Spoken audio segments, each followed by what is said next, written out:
मैं सिर्फ 2-3 मिनट में बताना चाहता हूं आपको कि हमारे इस एजेंडे में ये जो आजादी बचाओ आंदोलन का एजेंडा है उसमें बहुत महत्वपूर्ण एक ये काम है कि जो बार बार मैं मेरे व्याख्यान में कहता हूं कि करीब 34,000 कानून है, 33,735 कानून है जो अंग्रेजों के समय के हैं। उसमें ये टैक्स के कानून हैं, उसमें कुछ नए आने वाले हैं, ये जो वैट की बात चलती है, तो ये कानून को तो हटाना ही पड़ेगा। बिना हटाए तो आजादी नहीं आएगी, स्वराज्य भी नहीं आएगा। बस प्रश्न अपने साथ है जो बेलजी भाई ने कह दिया, जो मैं नहीं कहता आपसे, वो यही है कि आप जब ये कानून हटाने की लड़ाई लड़ेंगे तो आपकी ताकत जो है सरकार की ताकत के बराबर यदि है तो लड़ाई आपकी हो सकती है, और अगर आपकी ताकत कुछ कम है तो सरकार आपको क्रैश कर देगी। क्योंकि ये जो स्टेट होता है ना, ये बहुत निर्मम होता है। राज्य व्यवस्था होती है ना, बहुत निर्मम होती है। उनके यहाँ दया नहीं होती, प्रेम नहीं होता, कोई ममता नहीं होती, कोई मोह नहीं होता। वो एक ही बात जानते हैं, वो क्रैश करना जानते हैं। क्योंकि अंग्रेजियत से उन्होंने वही सीखा है। अंग्रेज भी यही करते थे। जब तक अंग्रेजों की ताकत आपकी ताकत से ज्यादा रही, उन्होंने क्रैश ही किया। और उस क्रशिंग में माने उन्होंने जब बुरी तरह से अत्याचार किया तो 51 लाख हिंदुस्तानी उसमें मारे गए। तो अब वो दौर था जब लोगों में खून था, उबाल था, जुनून था। गांधी जी जैसे तपस्वी लोग थे जो ऊर्जा भरने वाले थे, तब 50 लाख लोग मारे गए। अभी अगर हम ये करेंगे तो इतने तो मारे जाएंगे, ये तो आप जान लीजिए। 1 करोड़ भी मारे जा सकते हैं, क्योंकि अमलदारशाही और राजनीतिक पार्टियां दोनों एक साथ होंगे। आपके खिलाफ इस लड़ाई में दुश्मन कौन होगा? विदेशी कंपनियां, वो तो ज्यादा बड़ी ताकत नहीं है, मैं आपको बता दूं। उससे बड़ी ताकत ये नौकरशाही की है, और उससे बड़ी ताकत ये राजनीतिक पार्टी। तो राजनीतिक पार्टी, विदेशी कंपनियां और नौकरशाही, ये तीनों आपके खिलाफ होंगे। ये तीनों एक साथ हो जाएंगे, क्योंकि तीनों के हित एक जैसे हैं। अमलदारशाही है, वो राजनीतिक पार्टियों का हित पूरा करती है, राजनीतिक पार्टियां विदेशी कंपनियों का हित पूरा करती है, विदेशी कंपनियां अमलदारशाही को घूस देके अपने कंट्रोल में रखती है। ये एक पूरा उनका बना हुआ एक तंत्र है। तो ये तंत्र पूरा आपके खिलाफ है। तो अगर आपकी ताकत उस तंत्र से कुछ कम है तो वो पूरा क्रश कर देगा। और अगर आपकी ताकत उनसे लगभग 19-20 की है तो आप भी विजयी हो सकते हैं उसमें। अगर 19-20 की ताकत है तब तो लड़ाई में कूद जाना ठीक है, लेकिन अगर 1 और 20 का रेशियो है तो लड़ाई के लिए तैयारी करना ज्यादा उचित है। तो ये लड़ाई हमारी एजेंडे में है, प्रायोरिटी में है। बस समय का फेर है, माने आज करते हैं या 2 साल बाद करते हैं या 3 साल बाद करते हैं। अभी मैं आपको एक जो जमीनी सच्चाई है वो बता दूं तो हम ये लोग मन में बना। जमीनी सच्चाई ये है कि पिछले 1996-97 से कहना चाहिए, 1997-98 से मैं इलाहाबाद छोड़कर इधर घूमने लगा, पश्चिम भारत में, दक्षिण भारत में। तो ये दक्षिण और पश्चिम भारत में घूमते घूमते लगभग 5-1 साल मान लेना चाहिए। जून 1997 से घूमना शुरू किया तो 5-1 साल में ये 100 लोग मैं देखता हूं जो आंदोलन को चलाने की क्षमता वाले मुझे लगते हैं। अभी हमारे समर्थक लाखों में हैं, सहयोगी भी हो सकते हैं, लेकिन जो कार्यकर्ता हैं वो पूरे देश में बहुत अधिक नहीं है। संचालन समितियां जो चलाने वाले लोग हैं वो बहुत अधिक नहीं है। उनकी ताकत तो इतनी भी अभी नहीं है कि एक जिले की सरकार से लड़ाई कर सके। ये तो केंद्र की सरकार और पूरी उसके साथ नौकरशाही और पूरा राजनीतिक तंत्र है। अपने कार्यकर्ताओं की ताकत का अंदाजा मुझे है, क्योंकि उनकी खामियों का, उनकी खूबियों का भी अंदाजा मुझे है। तो चूंकि ये अंदाजा है तो इसलिए मेरे मन में अब कोई दुविधा नहीं है। मेरे मन में बस प्रायोरिटी है, वही प्रश्न है कि जब हमारी अपनी ताकत अभी एक जिले की सरकार से लड़ने की नहीं है तो पूरे एस्टेब्लिश ब्यूरोक्रेसी के खिलाफ लड़ना, राजनीतिक तंत्र और विदेशी कंपनियों के खिलाफ लड़ना अभी शायद मुश्किल होगा। लेकिन हम 1-2 साल में कुछ ऐसा प्रयास करें कि ताकत थोड़ी बढ़ जाए हमारी, तो शायद हम वो जरूर सोच सकते हैं। अब ये प्रश्न है, मेरा ऐसा दूसरे तरह का मानना है कि इस तरह के प्रश्न तब उठाने चाहिए जब ताकत बढ़ जाए। बस इतनी सी बात है, इसमें असहमति कहीं नहीं है। जो 34,000 कानून है वो सब गलत है, स्वराज्य नहीं है, आजादी नहीं है, वो सब बात सही है, असहमति नहीं। बस प्रश्न यही है, उनको ऐसा लगता है कि हम ये प्रश्न उठाएं तो ताकत बढ़ जाएगी। मुझे ऐसा लगता है कि पहले ताकत बढ़ जाए तो ये प्रश्न उठाएं। और गांधी जी के बारे में जब हम कहते हैं तो गांधी जी के बारे में एक बात और सोच लाने से बात कहते हुए तय करना चाहिए कि जब वो 1915 में आए यहां पर, 1914-15 में, तब से वो घूम रहे हैं पूरे देश में और 1930 में जाके नमक सत्याग्रह कर पाए। 15 साल लग गया उनको। 15 साल में उनके साथ नमक सत्याग्रह में जाने वाले 72 या 75 कार्यकर्ता, 78। तो 15 साल के लगातार भारत भ्रमण के बाद 78 कार्यकर्ता उनके साथ निकलने वाले थे। और हम लोगों को कितना समय लगेगा? हम में जबकि गांधी जी जैसी तपस्या नहीं है, उतनी तेजस्विता भी नहीं। हाँ, लेकिन मैं ऐसा मानता हूं कि गांधी जी को एक तकलीफ थी जिसकी हमें सुविधा है कि उनका जो मूवमेंट था वो फास्ट नहीं हो सकता था, क्योंकि पैदल जाना या बैलगाड़ी से जाना। हमारा मूवमेंट थोड़ा फास्ट हो सकता है। तो आप सब यदि थोड़ा इसको तेज करें, अभी तेज कैसे करना? तेज उसको ऐसे करना कि ये काम हमें करना है। ये तो पक्का है कि 34,000 कानून इस देश के रद्द कराने हैं, बदलवाने हैं, संविधान भी बदलवाना है। वो अपना जो घोषणा पत्र है उसमें बिल्कुल स्पष्ट है। अब प्रश्न है कि इसको करना है तीव्रता के साथ। तो मेरा 1-2 सुझाव है, आप अगर मान लें सब लोग तो ये जल्दी हो सकता है। वो सुझाव ये है कि ये जो कानून बने हैं, इन कानूनों की हम पूरे देश के स्तर पर छोटी छोटी लिस्टिंग करें। ये लिस्टिंग कुछ ऐसी जैसे उन्होंने 3-4 कानूनों का उदाहरण दिया ना, ऐसे और भी आप जानते होंगे 10 कानून होंगे, 50 होंगे लोकल लेवल पे। उनकी एक सूची बनाए, वो सूची लोगों के पास जाए। लोग हैरान परेशान होते हैं, लेकिन उसका कंबाइंड इफेक्ट नहीं है उनके ऊपर। किसी एक कानून से होते हैं, कोई 2 से होता है, कोई 5 से होता है। एक साथ यदि उनको ये समझा सके कि देखो ये 25,000 है या 30,000 है या 5,000 है या 500 है या 50 है, तो उनके मन में थोड़ी ताकत ज्यादा होगी विरोध करने की। एक दूसरा, हम ये बात को लेके हिंदुस्तान के सभी संगठन के पास जाएं। जितने भी व्यापारिक संगठन हैं, जितने भी तकनीकी संगठन हैं, जितने भी सामाजिक संगठन हैं, सांस्कृतिक संगठन हैं, उनके पास इस बात को लेके जाएं। और जैसे जैसे आप इस बात को लेके जाएंगे, उनकी सहानुभूति हमारे साथ हो सकती है। देखिए, आंदोलन में, संगठन में कार्यकर्ता बहुत ज्यादा हो, ये इतना महत्वपूर्ण नहीं है, लेकिन आपके प्रति सद्भावना सबसे ज्यादा हो, वो सबसे ज्यादा महत्वपूर्ण है। मुझे इस बात की कोई चिंता नहीं है कि हमारे पास 100-150 कार्यकर्ता हैं या 500 हैं या 15,000 हैं। मुझे चिंता इस बात की है कि हमारे लिए सद्भावना है क्या सबके मन में। भले हम लड़ने वाले 100 हैं, हम जेल में जाने वाले 100 हैं या 500 हैं या 15,000 हैं, वो महत्व का नहीं। उससे ज्यादा महत्व का ये है कि हमारे प्रति सद्भावना रखने वाले 5 करोड़ हैं क्या, 10 करोड़ हैं क्या, 15 करोड़ हैं क्या, 20 करोड़। मान लो कल को हम जेल में जाके बैठ गए, तो वो 5 करोड़ इतना हल्ला कर दें इस पूरे देश में कि सरकार की नाक में दम हो जाए। वो तभी होगा जब आपके प्रति उनके मन में कोई सद्भावना है। तो हमें करना क्या है? ये लड़ाई बहुत मुश्किल है, कठिन है, आप इसको समझ लीजिए। ये लड़ाई अंग्रेजों की लड़ाई से ज्यादा मुश्किल है, गांधी जी की लड़ाई से भी ज्यादा मुश्किल है। क्योंकि गांधी जी को लड़ना था बाहर वाले दूसरे दुश्मन से, आपको लड़ना है अपने ही भाई से।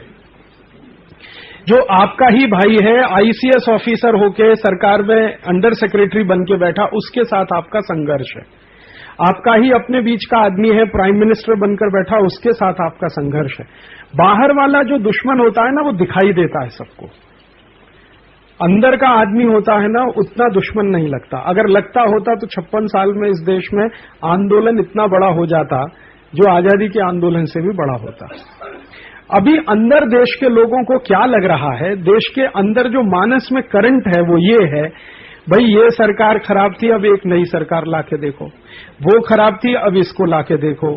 ये चिमन भाई पटेल खराब था तो मोदी को लाके देखो। मोदी खराब है तो केशु भाई को लाके देखो। केशु भाई खराब है तो किसी और को लाके देखो। वो खराब है तो अटल बिहारी को लाके। ये मानस है, ये हम में से बहुत लोगों का भी है। ये मैं आम आदमी की बात कर रहा हूं तो इंक्लूडेड हम सब हैं, हम सभी हैं। मेरे जैसे हिंदुस्तान में बहुत कम लोग होंगे जिन्होंने आज तक किसी को वोट नहीं दिया। मैंने मेरे वोटर राइट का आज तक इस्तेमाल नहीं किया, क्योंकि मैं मानता नहीं कि अटल बिहारी वाजपेयी या सोनिया गांधी दोनों में से कोई अच्छा है। वो अच्छा इसलिए नहीं हो सकता कि जो सिस्टम चलाने के लिए वो जाने वाला वो सिस्टम ही खराब है। अब अटल बिहारी वाजपेयी कितना भी अच्छा और गुणी आदमी हो, लेकिन सिस्टम जिसको वो चला रहा है वो तो इतना ही खराब है जितना वो अंग्रेजों के जमाने में इरविन चलाता था। जब इरविन ने चलाया वही अटल बिहारी वाजपेयी चलाते हैं, वही सिस्टम सोनिया गांधी चलाएगी और वही सिस्टम आप में से कोई जाएगा तो चलाएगा। जब सिस्टम खराब है तो अच्छे आदमी का कोई मतलब नहीं है वहां जाने का। तो लड़ाई तो ये है। अब हमें जो करना है वो ये कि ज्यादा लोगों के मन में हमारे लिए सद्भावना बन जाए। सद्भावना से मतलब क्या होता है? सद्भावना दो काम के, एक तो ये कि कोई हमारा भले साथ में ना आए लड़ाई के लिए, लेकिन रास्ते में रुकावट पैदा ना करे। सद्भावना उसके लिए जरूरी होती है। हम ये अपेक्षा नहीं करते कि शहर वाले हमारी लड़ाई में हमारे साथ आएंगे या ये 4-5 करोड़ लोग हैं वो हमारी लड़ाई में हमारे साथ आएंगे, ये अपेक्षा नहीं है। अपेक्षा सिर्फ इतनी है कि वो हमारे साथ ना आए, लेकिन जो लड़ाई हमने शुरू किया उसमें रुकावट पैदा ना करें, नहीं तो दुश्मन कई हो जाएंगे और कई फ्रंट पे आपको लड़ना पड़ेगा। एक फ्रंट तो पूरा ऑर्गेनाइज है ही, उससे भी बड़ा आपके ही बीच में से कई लोग निकलेंगे जो कहेंगे क्या फालतू बात करते हो, यही कानून से तो धीरू भाई अंबानी इतना अच्छा हुआ है, तुमको क्या प्रॉब्लम है? यही कानून से टाटा बिरला अगर इतना अच्छा हुआ है तो आपको क्या प्रॉब्लम है? तो ये तब होगा जब आपके प्रति सद्भावना न्यूनतम होगी समाज में। अब यहां सद्भावना तो बहुत दूर की बात है, अभी परिचय नहीं है हमारा। सद्भावना तो तब होती है जब आपका किसी से कोई परिचय हो। अभी तो हमारा परिचय नहीं है। अगर इसको थोड़ी देर के लिए आप राजीव दीक्षित को माइनस कर दीजिए, फिर बताइए कि आपका कितना परिचय है लोगों के साथ, या आजादी बचाओ आंदोलन का आपने कितना परिचय कराया है लोगों से, कितना जानते हैं लोग? अभी भी राजीव दीक्षित माने आजादी बचाओ आंदोलन जानते हैं, आजादी बचाओ आंदोलन माने राजीव दीक्षित नहीं जानते। आप साधारण ट्रेन में कभी सफर करते होंगे, पूछना आजादी बचाओ आंदोलन क्या है तो वो सोचे, और उसको पूछो राजीव दीक्षित, हाँ अच्छा राजीव दीक्षित है। तो वो राजीव दीक्षित को ज्यादा जानते हैं, आंदोलन को कम जानते हैं। अभी परिस्थिति है, तो हमारा तो परिचय नहीं है ठीक से अभी लोगों से, और अगर परिचय नहीं है तो सद्भावना पैदा होने की बात तो बहुत दूर की है। और जब सद्भावना हो जाए तो आप कोई लड़ाई लड़ने के लिए तैयार हो सकते हैं, इस उम्मीद से कि भाई सद्भावना तो है लोगों के मन में हमारे प्रति, भले वो हमारे साथ कंधे से कंधा मिला के नहीं लड़ सकते क्योंकि उनकी अपनी लिमिटेशंस हैं। वो सद्भावना जब तक नहीं है, आपके प्रति परिचय नहीं है आपका लोगों के प्रति, तब तक ऐसा कोई बड़ा कदम उठाना वो एक अच्छे नेता का काम नहीं होता। जो सेनापति होता है ना, उसका मुख्य काम यही होता है कि परिस्थिति का आकलन करके युद्ध की घोषणा करें। अगर आपने परिस्थिति का आकलन ठीक से नहीं किया है और आपने कूद गए हैं तो वही होगा जो 1857 में हुआ है। 1857 में बिना तैयारी के हमारे देश में ये जो सब शुरू हो गया, उसके दो दुष्परिणाम निकले। एक तो अंग्रेजों को क्रैश करने का मौका मिल गया, दूसरा 90 साल हमको सतत लड़ना पड़ा और 50 लाख लोगों की कुर्बानी। अगर वही काम परिस्थिति की तैयारी और समझ के साथ किया होता तो 1857 से 3 साल के अंदर आजादी आ जाती, 1860 में आ जाती। वो हुआ क्या कि अति उत्साह में कुछ लोगों ने मई के महीने में कहीं शुरू कर दिया, कहीं जून में हो गया, कहीं कहीं सितंबर में हो गया, कहीं नवंबर में हो गया। बहुत ही अनऑर्गेनाइज लेवल पे सब चला और वही थोड़ा ऑर्गेनाइज हुआ 1942 में, हालांकि ज्यादा ऑर्गेनाइज तब भी नहीं हुआ था। परिणाम आ गया उसका। वो जितने लोग 1857 में मर गए उतने 1942 में नहीं मरे। 1942 में तो अंग्रेजों की हालत खराब हो गई थी गिरफ्तार करने में, लेकिन 1857 में क्रैश करने में भी उनको कोई तकलीफ नहीं थी क्योंकि ऑर्गेनाइजेशन कमजोर था। क्योंकि कोई ऑर्गेनाइजेशन नहीं होता है तो ऊपर वाले को क्रैश करने के लिए रास्ता मिलता है। तो अभी तो हम में शक्ति आ जाए, सबसे बड़ी बात तो हमारी अपनी शक्ति की है। हम में अपनी शक्ति आ जाए, थोड़ा आत्मविश्वास आ जाए, हमारा थोड़ा परिचय समाज से हो जाए, समाज के मन में हमारे प्रति सद्भावना हो जाए, तो ऐसे काम करने के लिए हम बिल्कुल फिट होंगे। और अगर ये तैयारी किए बिना जाएंगे तो उसमें यही होने वाला है। देखिए मैं आपको बताऊं, बेली भाई जो बात करते हैं ना ये जो वैट का है, वैट का मैं एक कहानी सुनाता हूं आपको। हम लोगों ने बंबई में बड़ा विरोध किया, कई जगह मैंने जाके लोगों को प्रयास किया, और बंबई में बड़ा एक सफल काम हुआ कि 25-26 संगठन व्यापारियों के बन गए। अब वो संगठन ने मुझे वायदा किया था, आप जो कहेंगे हम करेंगे, आप जो कहेंगे हम करेंगे, आप आज बोलेंगे तो हम सब घर छोड़ के रात को 12 बजे सड़क पे। 3 दिन बाद मैंने उनसे कहा कि परसों से जेल भरो शुरू करना है। तो वहां 3 कार्यकर्ता थे, एक सुशील अजमेरा, एक राजू भाई बोरीवली के, और एक और कोई थे। और उससे 15 दिन पहले उन्हीं व्यापारी संगठनों की बंबई के आजाद मैदान में मैंने सभा संबोधित किया। 30,000 थे। 30,000 की सभा में हाथ उठा के उन्होंने कहा, आप जेल जाने के लिए कहेंगे जेल चले जाएंगे, आप जो कहेंगे करेंगे। और 1 हफ्ते के बाद मैं कह रहा हूं कि बस परसों से जेल भरो शुरू करना है, तो मैंने हमारे कार्यकर्ताओं को कहा कि आप आगे रहेंगे, बाकी सब पीछे रहेंगे। तो अपने 3 कार्यकर्ता थे, वो 30,000 में से एक भी नहीं था। जिनको तकलीफ है वही लड़ने को तैयार नहीं। परेशानी तो ये है ना, वैट का मुझे तो कोई तकलीफ नहीं है, ना मेरा कोई उद्योग है, ना मेरा कोई इंडस्ट्री है, ना मेरा कोई बैंक अकाउंट है, ना कोई प्रॉपर्टी। मुझे वैट से कुछ लेना नहीं, कुछ देना नहीं। लेकिन सबसे बड़ी बात है कि जिनको सबसे बड़ी तकलीफ इससे है, अगर वो लड़ने को तैयार नहीं है तो लड़ाई पूरी फेल है। ये जो गांधी जी कर रहे हैं वो क्या कोशिश, वो यही कर रहे हैं कि भाई तुम्हारा प्रश्न है, तुमको खड़ा होना है। गांधी जी का प्रश्न नहीं है, प्रश्न हिंदुस्तान के करोड़ों लोगों। तो ये जो 34,000 कानून है वो सिर्फ हमारा प्रश्न नहीं है, हिंदुस्तान के करोड़ों लोगों का प्रश्न है। अगर उनमें ताकत नहीं बनती तो आप लड़ेंगे किसके लिए? किसके लिए लड़ेंगे? जो विक्टिम है, अगर वो ताकत के साथ नहीं खड़ा होता लड़ाई के लिए, जो डूब रहा है वही अगर हाथ पैर नहीं चलाता बचने के लिए, आप कैसे बचाएंगे उसको? परेशानी हमारे देश में उन लोगों के साथ है जिनको ये सबसे ज्यादा तकलीफें हैं, उन्हीं को लड़ाई लड़ने की ताकत इस समय सबसे कम है। और जिनको तकलीफें सबसे कम है उनको लड़ाई लड़ने की ताकत बहुत है, लेकिन हमारी उनके साथ कोई वार्ता नहीं है, कोई संबंध नहीं है, कोई संवाद नहीं है। या तो जिनको सबसे कम तकलीफ है लेकिन लड़ने की ताकत जिनमें है उनके साथ हम दोस्ती कर लें। वो लोग कौन हैं? रिक्शा चलाने वाले, मजदूरी करने वाले, खेती करने वाले, साधारण काम करने वाले, कारीगरी का काम करने वाले, जिनकी कहानी कल शर्मा जी, इनमें ताकत बहुत है। इनको सरकार की भी परवाह नहीं है, क्योंकि सरकार की दी हुई रोटी वो खाते वाते नहीं है, वो अपना बनाते हैं खाते हैं। इनकी ताकत सबसे ज्यादा है, ये लड़ भी सकते हैं, इनमें हिम्मत भी है, बहादुरी भी है। हमारा उनसे परिचय नहीं है, हमारा उनसे परिचय नहीं है। और जिनमें सबसे कम ताकत है उनसे हमारा परिचय है, और वो सड़क पे आने को तैयार नहीं है। वो कहते हैं आप लड़ लीजिए, आप बोलिए हम 1 करोड़ रुपए इकट्ठा करके दे देंगे। मैंने कहा 1 करोड़ रुपए से लड़ाई होती है क्या? ये वैट के खिलाफ लड़ने वाले बंबई के सब व्यापारियों ने कहा आप 1 करोड़ बोल दीजिए, 10 करोड़ बोल दीजिए, हम दे देंगे। मैंने कहा उससे क्या होता है? 10 करोड़ रुपए लेके कार्यकर्ता बनते हैं क्या? आप आइए सामने, मेरे साथ चलिए जेल में, मैं भी चलूंगा, आप भी चलिए।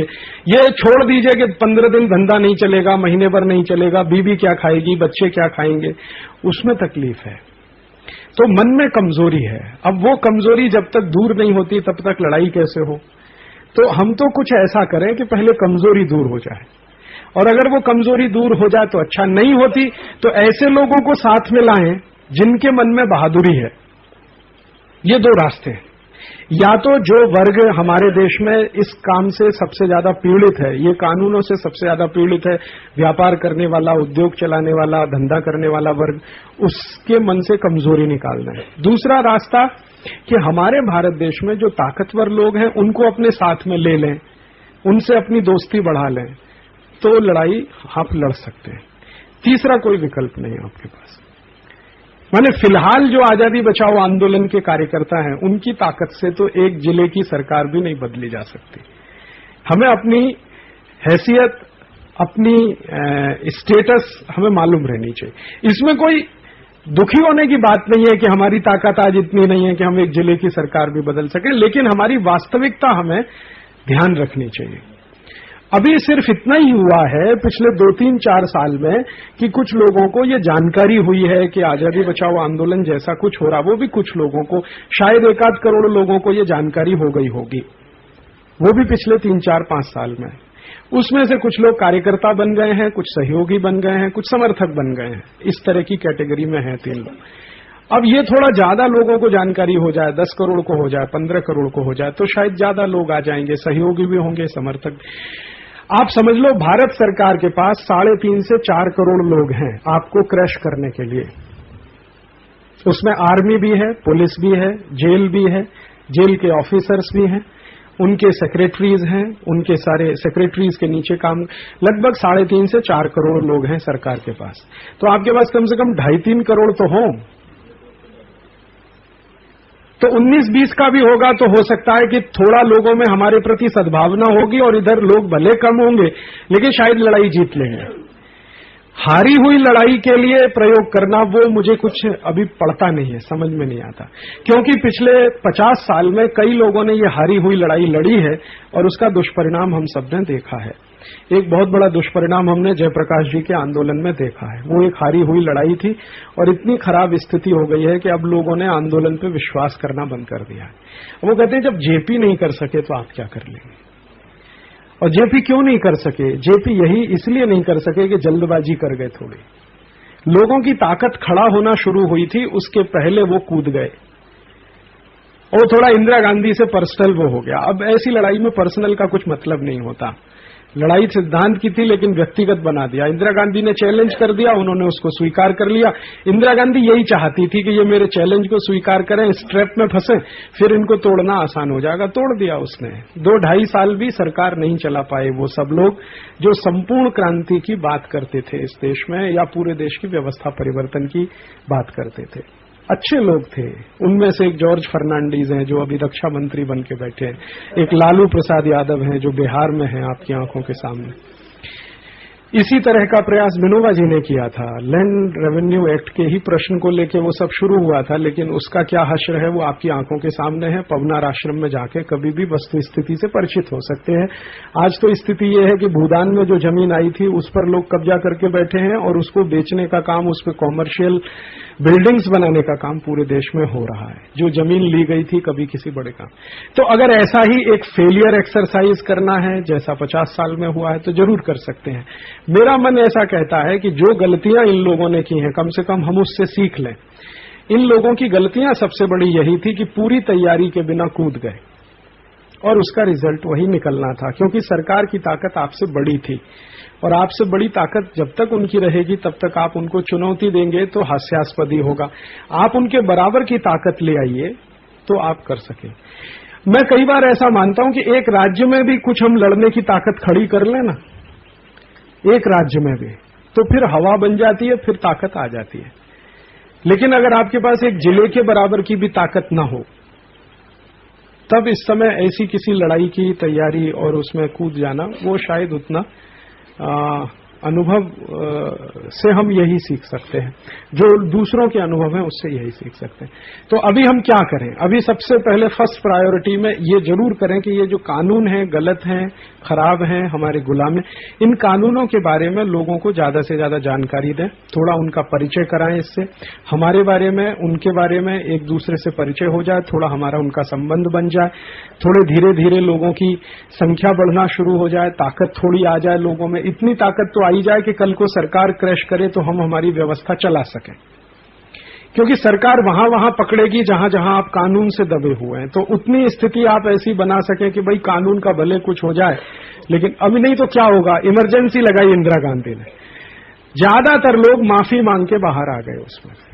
हमको तो ये नहीं करना है ना। इमरजेंसी लगी, अधिकांश लोग लिखित माफी मांग के बाहर आए उसमें से। तो आपके खिलाफ भी ऐसा होगा तो फिर आप जो है लिखित माफी मांगेंगे तो मैं जेल में अपना सिर पीटूंगा कि किन के दम पे मैंने ये कर लिया। तो वो तो नहीं करना है ना।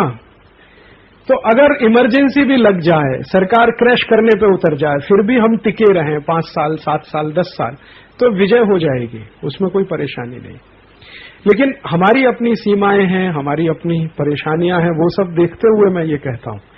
तो मैं बार बार जो आपसे कहना रहा हूं वो यही कि थोड़ा हम ऐसे लोगों के साथ अपनी दोस्ती बढ़ा लें जिनमें लड़ने की ताकत है। लड़ने की ताकत किसमें है मैं बता देता हूं। किसान, इस देश का मजदूर, इस देश के कारीगर, इस देश के साधारण लोग जिनको हम अनपढ़ गवार कह के रिजेक्ट करते हैं, इनमें ताकत है लड़ने की। और ये सरकार से बहुत दूर हैं, अलग भी हैं। ये जो ज्यादा पढ़ा लिखा वर्ग है, व्यापारी है, उद्योगपति है, चार्टर्ड अकाउंटेंट है, इंजीनियर, इनकी ताकत तो नहीं है, क्योंकि ये तो पहले से ही टूटे हुए हैं। आधे से ज्यादा तो बिल्कुल सरेंडर किए हुए लोग हैं। छोटी भी असुविधा हो जाए तो परेशानी होना शुरू हो जाती है, थोड़ा मच्छर लगे तो तकलीफ हो जाती है, बिजली चली जाए तो तकलीफ हो जाती है। बंबई में तो क्या हो जाता है, थोड़ा 5 मिनट बिजली गई तो मारामारी हो जाती है स्टेशन पे। इनके दम से तो नहीं हो सकता। जो 5 मिनट की बिजली चले जाने की तकलीफ नहीं बर्दाश्त कर सकते, वो जेल की तकलीफों को कैसे बर्दाश्त करेंगे। एक दिन जेल में रह लेंगे तो अगले ही दिन साष्टांग दंडवत प्रणाम करेंगे और जेलर से माफी मांगेंगे, उसका चरण छुएंगे, भाई हमको छोड़ दो, अब जिंदगी में कभी ये नहीं करूंगा। ये हो जाएगा तो फिर हमारे लिए ऑकवर्ड हो जाएगा कि हम तो आपके दम पे करेंगे और तो हमारे पास कोई ताकत नहीं है, आपकी ताकत पे करेंगे, और वो वहां ताकत जाके फिस हो गई टाएं टाएं। तो मेरे लिए तो फिर ये मुश्किल हो जाएगी कि आने वाले समय में कोई दूसरा आदमी किसी दूसरे राजीव दीक्षित पे विश्वास नहीं करेगा, वही हो जाएगा उसमें। तो जरूर ये करना है, ये आप मन में रखिए कि ये करना है, क्योंकि इसके किए बिना छुटकारा नहीं। लेकिन समय की प्रतीक्षा करिए। कई बार समय भी होता है ना, उसका भी कैलकुलेशन किया जाता है। गांधी जी को एक आंदोलन से दूसरे आंदोलन तक जाने में मिनिमम 10 साल लगता था। 1920-21 में असहयोग किया, 1930 में जाके नमक सत्याग्रह किया। अब उनको जैसे 10 साल लग जाता था, आप भी तो जरा 10 साल लगा दीजिए अपना। तो अगर आपने 10 साल लगा दिया तो ये मुश्किल नहीं है, हो जाएगा। गांधी जी में और आप में बस एक ही है कि उनको वो सुविधाएं उपलब्ध नहीं थी जो आपको हैं। उस समय कैसेट्स नहीं होते थे, उस समय सीडीज नहीं होते थे, MP3 नहीं होते थे, माइक नहीं होता था, बैलगाड़ी से जाना होता था, मुंह गला फाड़ के चिल्लाना पड़ता था, मीटिंगें बहुत छोटी होती थी, एक गांव से दूसरे गांव। ये सब उनके साथ, ये हमारे साथ नहीं है। हम चाहे तो रेलगाड़ी से जा सकते हैं, चाहे तो जीप से जा सकते हैं, माइक हमारे पास है, सीडीज हमारे, तो सुविधाएं हमारे पास बहुत हैं। तो बिना सुविधा के अगर उनको 10 साल लगा और तपस्वी आदमी को 10 साल लगा जो अफ्रीका से सब करके आए थे, अगर भारत में कुछ ऐसी खास बात है कि काम यहां तुरंत नहीं होता, जल्दी नहीं होता, धीरे धीरे होता है। इस देश का आदमी बहुत सहनशील है, इसलिए समय लगता है उसको। ये 10-12 साल के अनुभव से मुझे समझ में आया कि इस देश के आदमी को किसी चीज की जल्दी नहीं है, बिल्कुल जल्दी नहीं है। इस देश का बिल्कुल जल्दी नहीं है, क्योंकि मान्यता वैसी है ना कि अगला जन्म भी तो पड़ा है कुछ करने के लिए। सब यही जन्म में थोड़ी करना है, अगले जन्म में भी करना है। तो चूंकि जल्दी नहीं है, अब यूरोप में ऐसा नहीं होता, यूरोप में बिल्कुल उल्टा होता है। वहां हर आदमी को जल्दी है, क्योंकि जीवन एक ही है, इसी जीवन में सब करना है, तो जल्दी है। हमको जल्दी नहीं है। अब चूंकि ये जल्दी नहीं है सामान्य आदमी के मन में, तो वो अपनी ही स्पीड से चलेगा। आप उसको कितना भी डंडा मारोगे, फटकारोगे, वो नहीं करने वाला। अच्छा, आदमी की तो छोड़ दो, हमारे कार्यकर्ताओं की बात करता हूं, कितना धीमे धीमे काम करते हैं वो मैं जानता हूं। कितना धीमे धीमे हमारे कार्यकर्ता काम करते हैं, जिनके मन में कुछ करने की ललक है, उनको मैं जानता हूं। तो एक बाहर वाले आदमी की मैं क्या बात करूं। तो जब हमारी स्पीड इतनी धीमी है काम करने की, तो बाहर वाले की तो हमसे भी धीमी होने वाली है। हम थोड़ी समझ वाले लोग हैं, जब इतनी धीमे गति से चलते हैं, काम करते हैं, तो बाहर वाले और भी ज्यादा धीमी गति से चले। तो चूंकि गति हमारी धीमी है काम करने की, तो उसमें इमीडिएट एक्शन संभव नहीं है। जब आप बहुत फास्ट हैं तो एक्शन बहुत फास्ट हो सकते हैं। स्पीड आपकी स्लो है तो एक्शन भी स्लो होने वाले। तो अच्छा हुआ बेलजी भाई ने ये विषय उठाया, हमारे दिमाग में ये बैठे हम इस पे बात करें, चिंतन करें, और बात यहां से शुरू करें कि साधारण आदमी से बात करें। देखो ये कानून, इससे इतनी हैरानी, इससे इतनी परेशानी। हाँ, बहुत परेशानी है, चलो कुछ करेंगे मिलके। हाँ, करेंगे। तो जैसे जैसे ये करेंगे मिलके करने वाले लोग इकट्ठे होते जाएंगे, ताकत आपकी बड़ी हो जाएगी। और जैसे ही आपकी ताकत इतनी, मैं तो इतने के लिए भी तैयार हूं, एक राज्य में हिट करने की भी ताकत हो गई तो हम कर देंगे, देश की चिंता नहीं करेंगे। एक राज्य में भी अगर हो गया, कर्नाटक में, महाराष्ट्र में, गुजरात में, तो हम कर देंगे। लेकिन इतना तो होना चाहिए कि एक राज्य के लिए, एक राज्य की सरकार की जितनी ताकत है, उतनी ताकत यदि हमारे पास है तो उतने में भी हम कर देंगे। हम ये उम्मीद नहीं करेंगे कि पूरे देश में हो जाए, लेकिन एक राज्य में तो हो जाए। एक राज्य से मतलब कि उस राज्य के सभी गांव में कम से कम आपका एक सहयोगी, एक समर्थक, एक सद्भावना रखा हुआ आदमी तो हो जाए। भले सक्रिय कार्यकर्ता आपके पास 100-200 हो, लेकिन हर गांव में आपका एक समर्थक, एक सहयोगी तो हो, इतनी व्याप्ति तो हो। तो कम से कम क्या होगा कि जब हम एक्शन लेंगे और उसके विरोध में कुछ होगा तो वो कम से कम सद्भावना तो रखेगा, ईश्वर से प्रार्थना तो करेगा, बगल के गांव में जाके हमारे लिए कुछ व्यवस्था में तो थोड़ी मदद करेगा। क्योंकि अगर आप कल जेल के अंदर जाते हैं सबके सब, तो जो रनिंग आपके इंस्टीट्यूशन है उनको चलाने के लिए लोग चाहिए, वो सभी ठप हो गए। सरकार तो यही चाहेगी कि आपका सब काम ठप हो जाए। 2-3 साल अगर कोई काम ठप हो जाता, मशीनरी में जंग लग जाता, फिर आगे कुछ नहीं होता। तो वैसी ही एक परिस्थिति हमारे सामने भी आएगी। तो अगर हमारे लिए सहयोगी और समर्थक और सद्भावना रखने वाले लोग अगर नहीं हुए, तो आपका तो वही हाल हो जाएगा जो आतंकवादियों का होता है। भाई वो भी क्या कर रहे हैं, सरकार से ही तो लड़ रहे हैं, पूरी मिलिट्री लगी है उनको क्रश करने में। इतना ही है कि उनके लिए सद्भावना नहीं है पूरे देश में, होती सद्भावना तो सरकार पलट जाती है उनके कारण। वही आपका होगा, लोग आपको टेररिस्ट कहेंगे, आपको और भी बहुत कुछ कह दिया जाएगा। आप कहा जाएगा ये CIA के एजेंट हैं, ये KGB के एजेंट हैं जो राष्ट्र के खिलाफ विद्रोह कर रहे हैं, हम राज्य के खिलाफ कर रहे हैं, लेकिन कहेंगे ये राष्ट्रद्रोही हैं सबके सब। पार्टी सब एक हो जाएंगे क्योंकि हम सबके खिलाफ हैं। तो अभी कांग्रेस BJP अलग अलग है, हमारे लिए दोनों एक हो जाएंगे।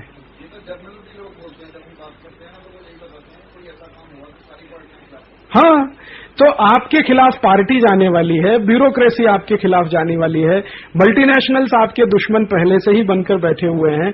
टाटा बिरला डालमिया के मन में आपके प्रति कोई सद्भावना नहीं है क्योंकि वो उनके कोलैबोरेटर हैं, और इधर जो साधारण आदमी है उससे हमारा कोई परिचय नहीं है। तो किसके दम पे लड़े? या तो चलो टाटा बिरला डालमिया हमारे साथ होते हैं, उनके दम पे हम लड़ सकते हैं, या तो ब्यूरोक्रेसी हमारे साथ होती, उनके दम पे लड़ सकते हैं, कोई पॉलिटिकल पार्टी होती, उनके दम पे लड़ सकते हैं। कोई तो आपके साथ नहीं है बैकअप के लिए। आर्मी भी लड़ती है ना, तो उसके पीछे सप्लाई साइड होती है पूरी। आर्मी ऐसे ही नहीं लड़ती है जाके। जब सप्लाई साइड मजबूत होती है तब आर्मी का कमांडर ऑर्डर देता है कि फायर करो। जब तक सप्लाई साइड में कमी रहती है वो कभी ऑर्डर नहीं देता फायर करो। तो आपके पास कोई सप्लाई साइड है नहीं, हमने बनाया नहीं अभी तक। समर्थक बनाने में हम बहुत ढीले हैं, सहयोगी बनाने में बहुत ढीले हैं, कार्यकर्ता बनाने में तो हम सबसे ही ज्यादा ढीले हैं। जब हमारी गति इतनी धीमी है काम करने की, तो फिर आप सोचिए, आप थोड़ा चुस्ती फुर्ती लाइए, कसावट लाइए, आलस से अपना कुछ कम करिए, तंद्रा अपनी कुछ कम करिए, फालतू समय जो आप बर्बाद करते हैं वो इस तरह के काम में लगाइए, तो दूसरे लोग अपने आप थोड़े ज्यादा कसावट से आने लगेंगे। जब आपको ढीला देखते हैं तो वो और भी ढीले। तो अपने ढीलेपन को थोड़ा दूर कर सकें, अपने में थोड़ी कसावट ला सकें, थोड़ा नियमित रूप से लोगों के बीच में जा सकें, तो बड़ी ताकत खड़ी होती है। अब इसी से एक उदाहरण से मैं बात करता हूं। देखो, हम तो स्वदेशी की बात करते हैं, हमारे कार्यकर्ता रोज शिकायत करते हैं। एक स्वदेशी मार्केटिंग प्राइवेट लिमिटेड नाम की कंपनी है, वो मुझे रोज कहते हैं आपके नाम पे जी उसने 3 लाख मेंबर बना लिए या 6 लाख मेंबर बना लिए। तो मेरे मन में आता है कि तुम क्या कर रहे हो? जिसके पास राजीव दीक्षित है वो 1 मेंबर नहीं बना सकता, और जो राजीव दीक्षित की कैसेट बेच लेता है वो 6 लाख मेंबर बना सकता है, या 3 लाख बना सकता है, या 3.5 लाख बना सकता है। भले स्वार्थ है वो, ठीक है, भले स्वार्थ है, इसमें क्या स्वार्थ नहीं है? जो हम कर रहे हैं इसमें एक बड़ा स्वार्थ ये है कि आपका तो ये लोग सुधरेगा, परलोक भी सुधरेगा। इससे बड़ा स्वार्थ तो कहीं नहीं है। ये लोग भी सुधरेगा, परलोक भी सुधरेगा, मोक्ष में जाएंगे, इससे बड़ा स्वार्थ क्या होता है? लेकिन मैं बता रहा हूं कि हमारी सक्रियता नहीं है, ये हमें स्वीकार करना चाहिए। इसमें देखिए, किसी पे आरोप प्रत्यारोप करने की बात, हमारी सक्रियता उनकी तुलना में 5% भी नहीं है। हमारी सक्रियता सिर्फ इतनी है कि राजीव दीक्षित का भाषण करा दिया, बात खत्म हो गई। 1 गांव में, 2 गांव में, 1 जिले में, 2 जिले में, 1 कॉलेज में, 2 कॉलेज में, मान लिया कि आंदोलन हो गया। अभी भाषण तो आंदोलन नहीं होता, भाषण आंदोलन के लिए पृष्ठभूमि बनाता है। तो आपकी सक्रियता नहीं है, और अगर आप सक्रियता बढ़ाते नहीं है तो ये प्रॉब्लम तो आने वाली है। अगर हम थोड़े भी सक्रिय हो जाएं ईमानदारी से, नियमित रूप से, जैसे हम हमारे दैनिक कार्यों के लिए सक्रिय रहते हैं, नहाते हैं, खाना खाते हैं, दुकान पे जाते हैं, धंधे में जाते हैं, फैक्ट्री में जाते हैं, उतनी ही सक्रियता, भले उतनी ना हो तो 5%, उसकी 10%, तो ये हो जाता है। लेकिन अगर उतनी भी नहीं है, हमको 3-4 महीने में एक बार याद आती है कि हाँ ये फलाना कुछ काम है आंदोलन का, वो करना है, या साल भर में एक बार याद आती है, तो वो तो नहीं बैठता। बड़ी लड़ाई के लिए तो सैनिक जैसा काम करना पड़ता है। गांधी जी ने सैनिक तैयार किए, तब उनके दम पे बड़ी लड़ाई हुई। हमारी स्थिति अभी वैसी नहीं बन पाई है। अभी तो स्थिति इतनी ही नहीं बन पा रही है कि 7 दिन के शिविर में सब बैठ सके। कोई 2 दिन के लिए, कोई 3 दिन के लिए, कोई 4 दिन के लिए। 15 दिन की जेल में कैसे बैठेंगे, महीने भर की जेल में कैसे बैठेंगे? क्योंकि मुझे जानकारी है कि कोई 2 दिन बाद जाने वाला है, कोई 3 दिन बाद जाने वाला है, कोई 4 दिन बाद जाने वाला है। तो 2-3 दिन तक ही हमारी बन रहने की मानसिकता बनी है अभी तक। तो ये 7 दिन सब एक साथ रह सके, फिर किसी दिन, किसी बार 15 दिन एक साथ रह सकें, फिर मैं अपेक्षा कर सकता हूं कि जेल में 15 दिन भी रह सकेंगे, यहां रह सकेंगे तो जेल में भी रह सकेंगे। अब इतना भी अगर बनता है तो शायद कोई बड़ा काम करने की आप में हिम्मत। देखिए, अपनी हिम्मत आपकी जब तक नहीं बढ़ती तब तक ये नहीं हो सकता। आपकी हिम्मत बढ़ाइए, आप में थोड़ी दम आनी चाहिए, ताकत आनी चाहिए, कॉन्फिडेंस आना चाहिए। एक राजीव दीक्षित के कॉन्फिडेंस से नहीं होगा, उसकी हिम्मत से नहीं होगा, हम सब में हिम्मत होनी चाहिए। और हिम्मत नहीं है तो पैदा करने के लिए कुछ प्रयास करिए। और हिम्मत आपको कहां से आएगी, वो मैं बार बार कहता हूं कि जो साधारण लोग हैं उनसे जब आपका परिचय हो जाएगा, दोस्ती हो जाएगी, उनसे मित्रता हो जाएगी, आप में हिम्मत आ जाएगी। क्योंकि हिम्मत उनमें है, वो दे देंगे। रोज इस तरह के संघर्ष से वो 2-4 होते हैं, आप भी जब उनके साथ आने जाने लगेंगे, आप भी आ जाएंगे। यही है। इस पर जरूर सोचिए, इस पर बात करिए, चर्चा करिए, थोड़ा एक्सरसाइज भी करिए। एक्सरसाइज इस तरह की करिए कि ये जो कानून की बात हम करते हैं, वो कानून कौन कौन से हैं, एक बार वो देख तो लीजिए, उनकी किताबें देख लीजिए, कुछ परिचय कर लीजिए उन कानूनों से, उनकी लिस्टिंग कर लीजिए। लोकल लेवल के क्या कानून है, क्योंकि म्यूनिसिपल कॉरपोरेशन में अलग अलग राज्यों में अलग अलग कानून है। तो इतना ही करिए कि अपने अपने राज्य में जो हैरान परेशान करने वाले लोकल कानून है, उनकी एक सूची बना लीजिए। उस पर 2-2, 3-3 लाइन का राइटअप लिख लीजिए, इससे ये हैरानी है, इससे ये परेशानी है, इससे ये। थोड़ा ऑर्गेनाइज काम करना पड़ेगा, क्योंकि युद्ध जैसा होगा ये। स्टेट के खिलाफ आपका युद्ध होगा, तो युद्ध की तैयारी वैसे ही करनी पड़ती है जैसे युद्ध में जाते हैं आप, बिना तैयारी के नहीं जाता। तो आप इसमें छोटी छोटी तैयारियां कर लीजिए, थोड़ा आपको कॉन्फिडेंस आ जाएगा, लोगों के साथ बात हो जाएगी, दोस्ती हो जाएगी, सद्भावना बन जाएगी, वो आपके पीछे खड़े हो जाएंगे। आप भले फ्रंट में रहेंगे, संख्या भले कम रहेगी, फिर भी आप जीत लेंगे। क्योंकि सरकार को ये डर जिस दिन हो जाएगा कि आजादी बचाओ आंदोलन के कार्यकर्ताओं को जेल में डालना माने 10 करोड़ वोट हाथ से चले जाना, ये डर अगर उनको हो गया, भले आपके पास कार्यकर्ता नहीं है, कार्यकर्ता 50 ही है या 100 ही है, लेकिन पार्टी को ये डर है कि ये 50 को भी जेल में भेज दिया तो 10 करोड़ वोट पूरे देश का चला गया हमारा, तो आपकी जीत हो जाएगी। जेल में जाने वाले बहुत नहीं होंगे, क्योंकि जेल में उतनी जगह भी नहीं है, लेकिन सरकार को डर होना चाहिए उसका, वो डर बड़ी बात है। अभी उनको ये डर अगर है तो आपकी विजय हो जाएगी, नहीं है तो आप पराजित होंगे। और एक बार आप पराजित हुए तो आपकी हिम्मत एक ही पराजय में टूट जाने वाली है। क्योंकि हम तो 1945 के पहले के लोगों से ज्यादा कमजोर हैं, उनमें मजबूती थोड़ी हमसे ज्यादा थी, क्योंकि कष्ट में रहने की उनको आदत थी। हम थोड़ा कष्ट में रहना भूल गए हैं, सुविधाओं में रहने के आदी हो गए हैं, इसलिए हमारी आत्मशक्ति भी कम है। गांधी जी की आत्मशक्ति जो बार बार हम कहते हैं इतनी बड़ी थी, वो परेशानियों में रहने से आत्मशक्ति आती है, तकलीफों में रहने से आत्मशक्ति आती है। तो उतना तो है नहीं अभी हमारे पास, लेकिन ये हो जाएगा, थोड़ा हम प्रयास करें तो। आदमी चाहे वैसे मोड़ सकता है अपने जीवन को, हम चाहें तो हम भी मोड़ लेंगे। इसमें कोई, मैं मानता हूं इसमें निराश होने की भी जरूरत नहीं है, इसमें ज्यादा दुखी होने की भी जरूरत नहीं है। बस जरूरत इस बात की है कि हम हमारी सक्रियता बढ़ाएं, हमारे आलस्य को छोड़ें, थोड़ा समय नियमित रूप से जो सब काम के लिए आप निकालते हैं वो इस काम के लिए भी निकालें, तो हो जाएगा। और साधारण लोगों से परिचय बढ़ाएं, साधारण लोगों से दोस्ती बढ़ाएं, वही आपके साथ आने वाले हैं, उन्हीं की ताकत से आप कोई विजय पा सकते हैं। उसके लिए जो करना है करें, पदयात्रा करनी है पदयात्रा करें, पैम्पलेट बांटना है पैम्पलेट बांटें, कैसेट सुनानी है कैसेट सुनाएं, गांव गांव जाना है गांव गांव जाएं, साहित्य बांटना है साहित्य बांटें, भाषण करना है भाषण करें, जो करना है करें। उसमें हाँ, जन जागृति भी अगर आप लाएंगे ना तो ये भी बहुत बड़ी। मैं साधारण लोगों को ये माहिती नहीं है कि किस कारण से हमें दुख है। 90% लोग ये मान के बैठे हैं कि हमारा भाग्य खराब है इसलिए हम दुखी हैं। हमने पुराने जन्म में कोई पाप किया होगा तो उसका भोग कर रहे हैं। तो कानून की मालूमात अगर आप करा दें लोगों को, जो मालूमात उनको नहीं है अगर वो आप करा दें। अब जैसे ये वैट का है, वैट का सरकार को वापस लेना पड़ा, उसका सबसे बड़ा कारण ये था कि वैट के विरोध में जानकारी 2-3 महीने के अंदर पूरे देश में फैल गई। अब 2-3 महीने के अंदर वो जानकारी पूरे देश में फैल गई, सभी व्यापारी एसोसिएशन के पास जानकारी आ गई, बिल बनने से पहले उसका ड्राफ्ट लोगों के हाथ में आ गया, तो वो हो गया। सरकार को वापस लेना पड़ा कि अभी हम 2005 के बाद सोचेंगे इसको लाना है कि नहीं लाना। अगर ऐसे ही सबके बारे में माहिती पूरे देश में हो जाए तो बहुत तेजी से सरकार पीछे हट जाती है।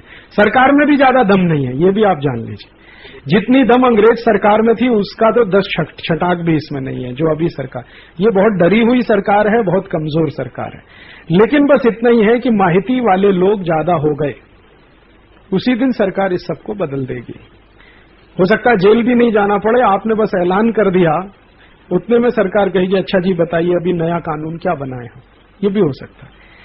ताकत उसमें भी ज्यादा नहीं है, ताकत हम में भी ज्यादा नहीं है, लेकिन इतना जरूर है कि जन जागृति जो होनी चाहिए इस काम के लिए वो बहुत कम है लोगों में। अगर थोड़ा आप कर सकें तो हो जाएगा। वो तो कैसे तो निकल जाएगी, लेकिन मेरा ये कहना है कि थोड़ा थोड़ा आप उसको जानने की कोशिश करें, क्योंकि बात तो आपको करनी है। तो मैं बार बार बेलजी भाई आते हैं, वो ये कहते हैं संविधान ही कम से कम देख लीजिए देश का, उसमें आपको क्या क्या खराब लगता है उतनी जानकारी हो जाए। फिर कुछ कानून है उसमें क्या क्या खराब लगता है। कानून की सब किताबें बाजार में उपलब्ध हैं, 30, 35, 40 रुपए से लेके 200-250 रुपए के बीच में है। नहीं है तो वकीलों से कुछ दोस्ती कर लीजिए, अपने बीच में कुछ वो बता देंगे। लिस्टिंग कर लीजिए, एक लिस्ट तो बना लें कि मान लो गुजरात में ये 1000 कानून हैं जो लोगों को हैरान परेशान करते हैं, कर्नाटक में ये 2000 कानून है जो हैरान परेशान करते हैं, बंबई में ये 500 कानून है जो हैरान परेशान करते हैं, या कोई भी कानून। तो ये कानून के बारे में अगर आप थोड़ी थोड़ी भी माहिती कर लेंगे तो इससे आपका आत्मविश्वास आएगा। अभी तो मैंने कह दिया 34,000 कानून है, आपने सुन लिया मान भी लिया, लेकिन देख तो लीजिए वो 34,000 ही है या 35,000 है या 40,000 है या 32,000 है, उतना तो कर लें। थोड़ा अपने लेवल पे ये करना शुरू करेंगे ना तो थोड़े दिन में हो जाएगा। ये असंभव ये कुछ भी नहीं है, दुनिया में कुछ भी असंभव नहीं होता। जो 2 सबसे ज्यादा असंभव बातें दुनिया में कही जाती थी कि ईस्ट और वेस्ट जर्मनी कभी एक नहीं हो सकते, वो हो गए। जो और भी उससे बड़ी असंभव बात कही जाती थी वो ये कि यूरोप के देश कभी एक नहीं हो सकते, वो भी हो गए। 12-13 देशों ने मिलकर कॉमन यूरोपियन करेंसी बना लिया, मार्केट बना लिया, अब पार्लियामेंट बनाने जा रहे हैं, कल आर्मी भी बना लेंगे। दुनिया में सबसे ज्यादा असंभव मानी जाने वाली बातें थी ये कि यूरोप कभी एक नहीं हो सकता, क्योंकि यूरोप के सभी देश एक दूसरे के विरोधी, सबने एक दूसरे पे हमले किए हैं। स्पेन ने पुर्तगाल पे किया, पुर्तगाल ने स्पेन पे किया, इटली ने फ्रांस पे किया, फ्रांस ने इटली के खिलाफ किया, इंग्लैंड वाले फ्रांसीसियों को गाली देते हैं, फ्रांसीसी इंग्लैंड वालों को गाली देते हैं, सब एक दूसरे के खिलाफ घृणा से भरे हुए। इतनी ही घृणा है जितनी भारत और पाकिस्तान में, शायद उससे भी ज्यादा। फ्रांस में आप जाएं तो ये महसूस कर लेंगे कि हर फ्रांसीसी के मन में अंग्रेज के प्रति कितनी घृणा है और हर अंग्रेज में फ्रांसीसी के प्रति कितनी घृणा है। उतनी घृणा के बावजूद ये सब एक हो सकते हैं, जो असंभव लग रहा है तो ये भी असंभव नहीं है, ये भी संभव है, लेकिन उसके लिए प्रयास करना है। जर्मनी को भी एक करने में बहुत प्रयास हुआ है और उसमें 30-40 साल लग गए हैं, तब जाके दोनों एक हुए हैं। कॉमन यूरोपियन मार्केट बनाने में भी इतना समय लगा है उनको, तो हमको भी थोड़ा समय लगेगा। समय को लगा के थोड़ा सा ये करके, दिशा क्या है वो मैंने बताया। एक काम आप ये कर लीजिए कि ग्रुप बना के स्टडी शुरू करिए। स्टडी से मेरा मतलब कोई ये वकील, ये मैसूर वाले लड़के हैं, ये जा सकते हैं क्योंकि बार एसोसिएशन में 2 व्याख्यान हो गए और बार एसोसिएशन वाले सब जानते हैं। उनको कहिए कि भाई हमको ये करना है, कि कौन कौन से कानून है जो अंग्रेजों के जमाने के बनाए हुए हैं वो कर्नाटक में आज भी चल रहे हैं। आज वाले कर लो, आज वाले कर लो। 1950 के बाद से कितने ऐसे कानून है जो हैरान परेशान करते हैं। ये वकील आपको बता देगा, कोई भी वकील बता देगा ये कानून ये परेशानी करता, वो कानून ये परेशानी करता, वो उसकी लिस्ट बना लो। लिस्ट के आधार पर लोगों से चर्चा शुरू करो। वो चर्चा जो है वो लोगों को आपसे जोड़ेगी। फिर लोगों को अच्छा आप ये बात करने वाले हैं, चलो हम भी आपके साथ हैं, चलो हम भी आपके साथ। ये बिल्कुल सही है। कोई लोग स्वदेशी पे हमारे साथ नहीं होंगे लेकिन इस विषय पे साथ आ जाएंगे, तो इस पे आ जाएंगे साथ, लेकिन उनके साथ चर्चा तो हो, विचार तो हो, बहस तो हो। अभी जैसे हमने एक सूची निकाली, क्या स्वदेशी क्या विदेश, ऐसी सूची निकाल दो जिले स्तर पर कि ये कानून है जो हैरान परेशान करते हैं, ये कानून को हटाने का है। मान लो आपने एक सूची बना के बांटना शुरू कर दिया, एक प्रदेश ने एक बार किया, दूसरे ने किया, फिर तीसरे ने किया, फिर ऐसे 8-10 जगहों पे भी आपने किया, तो वो एक साधारण माने जो वर्ग है उसके लिए अभियान जैसा बन जाएगा। उसका जुड़ाव आपके साथ हो जाएगा, सद्भावना भी आपके प्रति हो जाएगी, ताकत भी आपकी बन जाएगी। उसी में कोई दिन एक प्रस्ताव कर लें कि भाई अब तो हम ना सहकार आंदोलन करेंगे, असहकार आंदोलन करेंगे या सिविल नाफरमानी करेंगे, शुरू हो जाएगा। एक जगह शुरू होगा, फिर उसकी आग दूसरी जगह, दूसरे से तीसरी जगह, क्योंकि एक बार ये बात फैल चुकी होगी, चर्चा हो चुकी होगी, तो देर नहीं लगती आग लगने में। एक जगह हमने शुरू किया, मान लो कर्नाटक में मैसूर से शुरू किया, तो राजकोट तक पहुंच जाएगा 6-8 महीने में, फिर राजकोट से दिल्ली तक पहुंच जाएगा। फिर क्या होगा, कुछ लोग हैं जो दूर से देख रहे हैं, वो भी कहेंगे हाँ चलो अब इसमें साथ में आ जाए। तो फिर क्या होगा कि ये पॉलिटिकल पार्टी की शक्ति, सरकार की शक्ति और ऑर्गेनाइज सेक्टर, ये भी हमसे कम ही पड़ेगा उस स्थिति में। तो वो कम पड़ जाए तो आप जरूर जीत जाएंगे। आपको विजय पानी है ये मान के काम करिए, असफल नहीं रहना है, सफल होना है, कानून हटवा के वापस आना है। तो मान लो हम आखिरी स्तर तक लड़े उसके लिए, तो वो मन की तैयारी रहे तो हो जाएगा। 2-4 राज्यों में कोशिश करेंगे, बाकी 2-4 में अपने आप से हो जाए। तो ऐसे शुरू करिए, इसमें से ये काम निकल आया। अब ये काम आप शुरू करिए लौट के कि आपके लोकल स्तर पे वकीलों के साथ मिलकर एक लिस्ट बनाइए, वकीलों के साथ मिलिए। कोई इनकम टैक्स वाला मिल जाए, कोई सेल्स टैक्स वाला मिल जाए, कोई कॉरपोरेशन के कानून वाला वकील मिल जाए। सभी एक्सपर्ट्स वकील तो है ना हर जगह। सिविल लॉ का कोई मिल जाए, क्रिमिनल लॉ का कोई मिल जाए। ऐसे वकीलों से मिलकर कहिए जी हमको एक लिस्ट बनानी है, लिस्ट बनानी है ऐसे कानून की जो भारत के लोगों को हैरान परेशान करते हैं। तो कोई वकील 10 बता देगा, कोई 15 बता देगा, कोई 20 बता देगा, आपकी लिस्ट में आ जाएगा। सब आप उसको कलेक्ट कर लेंगे, फिर उस पर पैम्पलेट बन जाएगा। वो पैम्पलेट का जो पूर्व भाग है वो हम लोग लिख लेंगे, एक जैसा होगा। अंदर का थोड़ा बहुत अलग अलग हो सकता है, स्टेट के हिसाब से। फिर उसको ऐसे ही डिस्ट्रीब्यूट करेंगे जैसे अभी स्वदेशी विदेशी पत्रक डिस्ट्रीब्यूट करते हैं। और उसका डिस्ट्रीब्यूशन जब लाखों में हो जाएगा, थोड़ा बहस होगी, चर्चा होगी, लोग अपने साथ आना शुरू हो जाएंगे, वकील भी बहुत सारे अपने साथ आ जाएंगे, कई लोग आ जाएंगे। तरीका तो यही है, यही तरीके से आप आगे बढ़ेंगे। अभी स्वदेशी का जैसे माहौल बना वैसे ही ये कानून का बनाना पड़ेगा। फिर उसमें बात करना, चर्चा करना, फिर बहस करना, सेमिनार, ये सब आगे आगे चलता जाए, ऐसे करना पड़ेगा। तो ये रास्ता है। इस पे आप कुछ संकल्प लेके यहां से जाएं कि हम लौटते ही अपने अपने राज्य की लिस्टिंग कर लेंगे। 6 महीने के अंदर आप मुझे सूचित कर दीजिए कि हमने 50 कानून की लिस्ट बना ली। भले 50 की बनाई, 25 की बनाई। अगर आपने 50 की बना ली है तो 500 की भी बन जाएगी, 5000 की भी बन जाएगी। और अगर नहीं बनी है तो 1 की भी नहीं बनेगी। तो एक बार लिस्टिंग बन जाए फिर बात हमारे लिए करना आसान हो जाएगा। वकीलों से चर्चा होगी ना, चर्चा में से बहुत कुछ आगे बहुत वकील ही सामने आ जाएंगे जो आपको एक्सप्लेन करने लेंगे, देखो ये कानून कितना खराब है, ये कितना खराब है, ये कितना खराब। शायद हम भी नहीं जानते, उससे भी ज्यादा वो हमें बता देंगे, लेकिन उन्हें ये मालूम हो जाएगा। और इसमें सहयोग करने वाले हर जगह वकील भी मिलेंगे और कई जजेस भी मिल जाएंगे जो रिटायर हो गए, उनको भी तकलीफ है इन कानूनों से, तो वो भी मिल जाए। पुलिस वाले भी मिल जाएंगे, उनको भी तकलीफ है इन कानून से। तो अगर ये सद्भावना बना के हम चलेंगे, बहुत आसान है इसको बदल लेना। और बिना कुछ होमवर्क के, बिना किसी एक्सरसाइज के कूदेंगे तो। अब इसमें इतना ही है कि जैसे हमने स्वदेशी विदेशी का काम पूरी शिद्दत से ताकत लगा के किया, वैसे ही अब ये कानून का काम हाथ में उठा लीजिए, वो भी उतनी शिद्दत और ताकत से तो बन जाएगा। इतना ही मुझे कहना है। इसमें अभी भी सोचना है, लौटने के बाद हमें क्या करना है वो एक काम आज नक्की हो गया।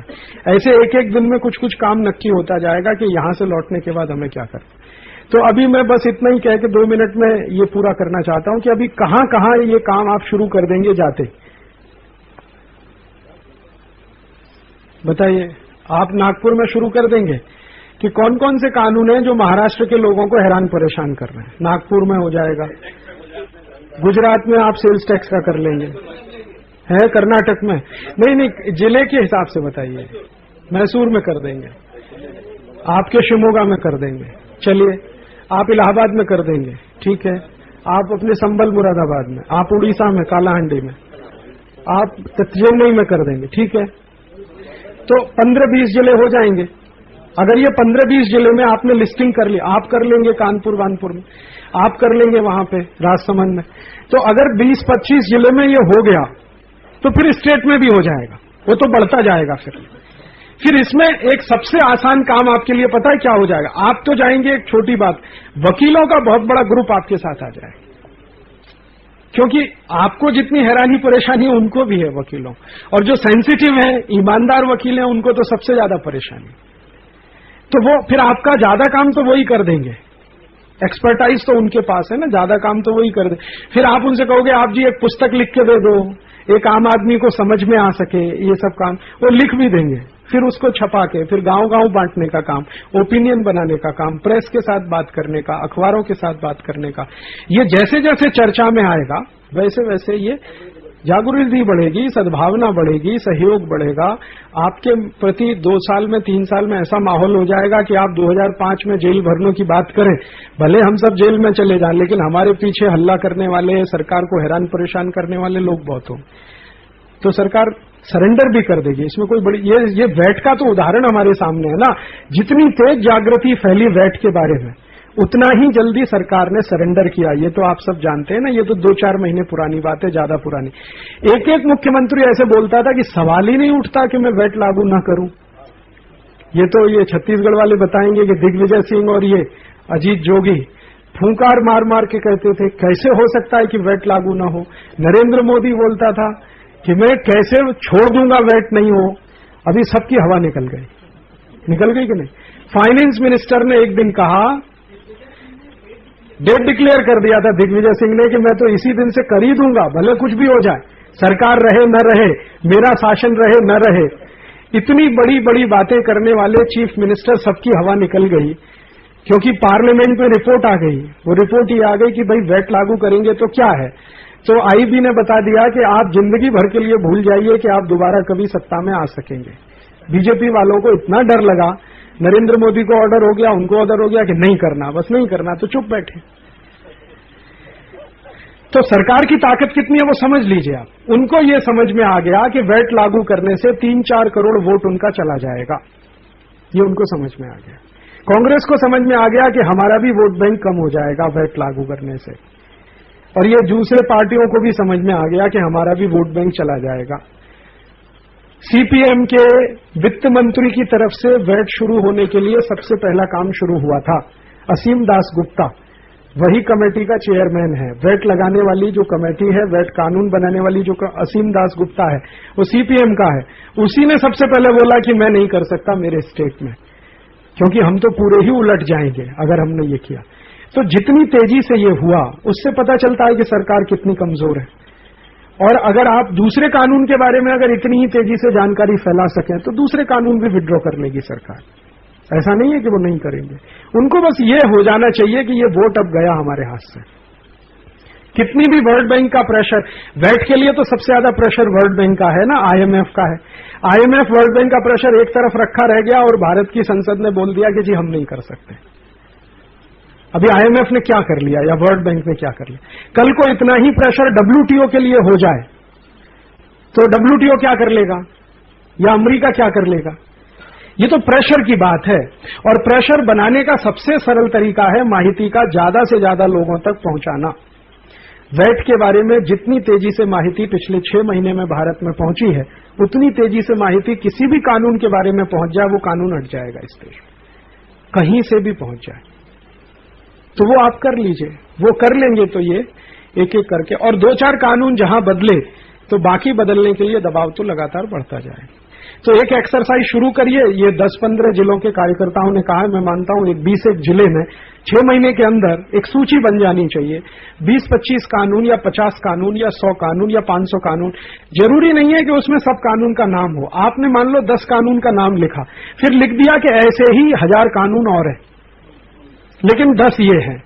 वो 10 ऐसे कानून हों जो आम आदमी को सबसे ज्यादा परेशान करते हो, उनका तो डिस्क्रिप्शन कर दीजिए कि ये साधारण आदमी को सबसे ज्यादा तो ये परेशान करते हैं, ठीक है।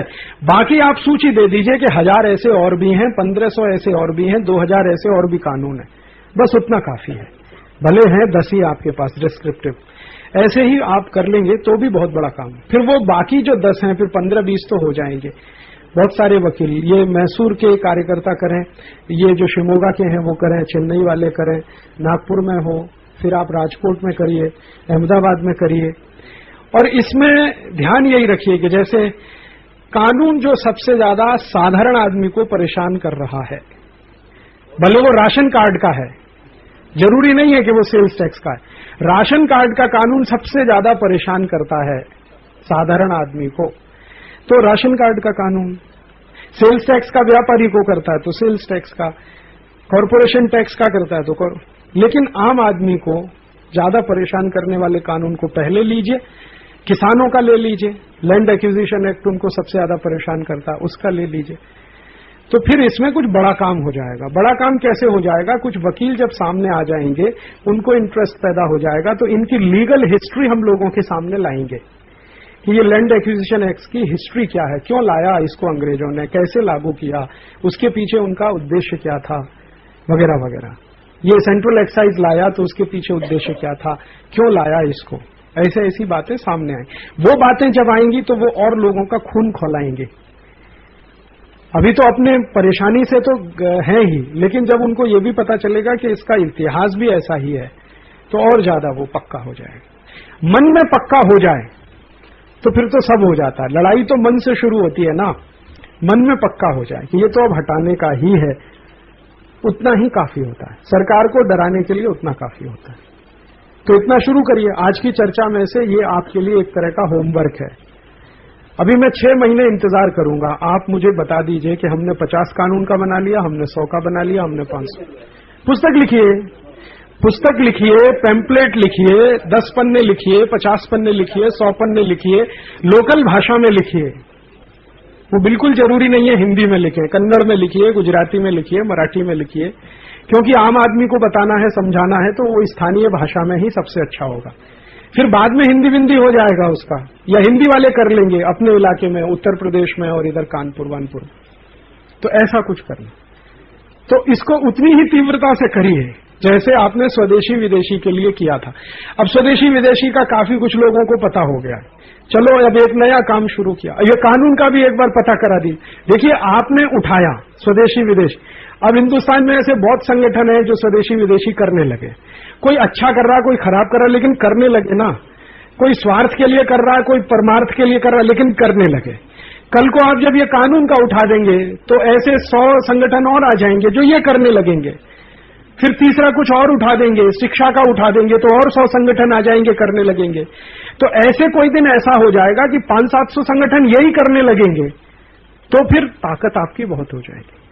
भले वो आजादी बचाओ आंदोलन के नाम से नहीं करेंगे, अलग अलग नाम से करेंगे, लेकिन उनमें सूत्रबद्धता, कॉन्टिन्यूटी हो जाएगी, और वो कॉन्टिन्यूटी सरकार को डराने के लिए काफी होगी। अच्छा, ये भी यही करते हैं, ये भी यही करते हैं, अच्छा कर्नाटक में भी हो रहा है, आंध्र में भी हो रहा है, राजस्थान में भी हो रहा है, तो फिर तो आईबी वाले रोज तो रिपोर्ट देते ही हैं। तो सरकारों को सोचना ही पड़ेगा। ये टैक्सेशन के नियम भी बदल सकते हैं, बहुत कुछ बदल, लेकिन ये विषय अभी तक हुआ नहीं है। एक मैं आपको एक छोटी बात बताऊं, थोड़े दिन पहले जोगिंदर सिंह का फोन आया, जो सीबीआई का डायरेक्टर रह चुका है, जोगिंदर सिंह। उसने कहीं से कैसेट वैसेट सुना, दिल्ली में रहता, उसका फोन आया, तो उसने कहा कि आपकी कैसेट सुन के पहली बार मुझे पता चला कि 34,000 ऐसे कानून है देश में। सीबीआई का डायरेक्टर, जिसने हिंदुस्तान में 10 साल टॉप मोस्ट पोस्ट पे काम किया है, वो आदमी कह रहा है कि आपकी कैसेट सुन के पता चला कि देश में 34,000 ऐसे कानून हैं। मुझे तो आज तक न किसी प्रधानमंत्री से इस पर चर्चा हुई, न किसी प्रधानमंत्री के कैंडिडेट से चर्चा हुई, न लीडर ऑफ द अपोजिशन से हुई, न कोई पॉलिटिशियन से हुई। कोई बात ही नहीं करता इसके बारे में। और उस आदमी ने ईमानदारी के साथ ये बात फिर इंडिया टुडे में कही, और इंडिया टुडे ने उसका कैप्शन छापा जोगिंदर सिंह के नाम से। हाँ, तो अब जब सीबीआई डायरेक्टर की ये स्थिति है, जिसके कंट्रोल में आप समझ लो कितना बड़ा, तो आम आदमी की सोचो ना क्या होगा। हमारे एक मित्र है जो आईपीएस ऑफिसर हैं, लखनऊ में आईजी हैं। थोड़े दिन पहले उनके घर मीटिंग हुई थी, नाम नहीं लेता क्योंकि अभी वो सर्विसेज में है। वो एक दिन अकेले में मुझे यही कह रहे थे कि इंडियन पुलिस एक्ट में आपने जो कहा कि राइट टू ऑफेंस हर एक पुलिस ऑफिसर को है, राइट टू डिफेंस किसी को नहीं है। मैंने इस पे 15 दिन सोचा और मैं मानता हूं ये सही है। 15 दिन लगा उस आदमी को ये स्वीकार करने में कि पुलिस ऑफिसर को राइट टू ऑफेंस है और पिटने वाले को राइट टू डिफेंस नहीं है। उसने कहा कि मैंने आपको पहली बार जब ये सुना तो मैंने माना ही नहीं कि ऐसा हो सकता। फिर उन्होंने सोचने के बाद वो कहता हाँ बात सही है आपकी कि पूरे कानून का निचोड़ है कि उसको राइट टू ऑफेंस है और किसी को राइट टू डिफेंस नहीं है। तो मैंने कहा अब आप इसका विरोध करिए। तो उन्होंने कहा वो तो तभी होगा जब मैं रिजाइन करूं, क्योंकि मैं इसी एक्ट से संचालित हूं, आईपीएस ऑफिसर उसी एक्ट से संचालित। लेकिन उसने ईमानदारी से इतना जरूर कहा कि आपकी इस बात को मैं फैलाऊंगा जरूर, ये जो यहाँ की ब्यूरोक्रेसी है इसमें फैलाऊंगा, सेक्रेटरी से बात करूंगा, मेरे नीचे जो डीआईजी है उनसे बात करूंगा, आपकी कैसेट की डबिंग करूंगा, उनको सुनाऊंगा, ये करूंगा वो करूंगा। अब वो कितना करते हैं वो एक अलग बात है, लेकिन वो आदमी ने ये स्वीकार किया। सीबीआई का जोगिंदर सिंह ये स्वीकार करता है। तो आप जान लीजिए कि इसकी जानकारी हिंदुस्तान में 0.0001% लोगों को भी नहीं है कि ये कानून और नियम से हमें कोई हैरानी परेशानी होती है, और यही हमको हैरान परेशान करते हैं। अब जब इतनी कम जानकारी है तो फिर लड़ाई थोड़ी मुश्किल है। तो उसमें पहला चरण तो यही है जनजागृति का, दूसरा चरण सद्भावना बनाने का, तीसरा चरण ओपिनियन बनाने का, चौथा चरण सीधे लड़ाई लड़ने का।